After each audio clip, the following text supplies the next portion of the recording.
was kind of messing with me a little bit because I couldn't move, and he had this stinging. Anyway, it's not important. And then the Gulab and a couple of the villagers came and picked me up. They had to carry me everywhere. And Why did they save you?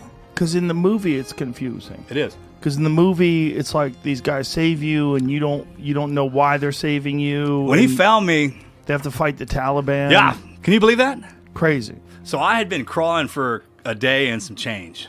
I was like crawling through the mountains, and I had somehow, some way got to the top of this ridgeline. I was so thirsty. I mean, there's an insanity that goes with thirst. I was so thirsty that I was willing to kill anything to get water. I mean, you can't even believe it. I was drinking my own urine, my own blood. Nothing would quench the thirst. God, I hadn't thought about this in a while. And I got to the top of this ridgeline, and there was a waterfall. And I was trying to slide down into it. I was like, I'm just going to go down in here, and I'm going to hit that water, and it's going to be something good to drink. So I tried to slide down. I just took off. I got uncontrollably. I started sliding. I rotated upside down. And I remember looking over, and my rifle was sliding beside me. I couldn't throw that thing away.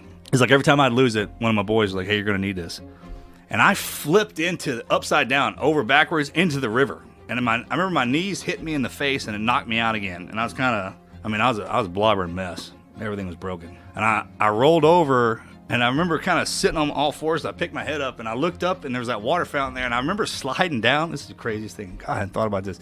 And I remember seeing this little pool of water, and I was like, oh, that'd be a great place to get something to drink.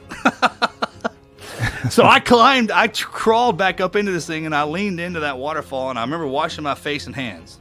My gloves were, I had gloves on, the mechanic gloves, and all the fingers were ripped out, and the palms were ripped out. So I just kind of, and it was the best water I ever had. I'll never forget it. It's cold, and I was hurting real bad. And I remember hearing somebody screaming at me, and I kind of turned around, and over my shoulder, there was a guy standing there looking at me, pointing at me. He was like, Taliban, Taliban. So I swung around with my rifle, and then all of a sudden, behind me again, I could hear someone screaming at me.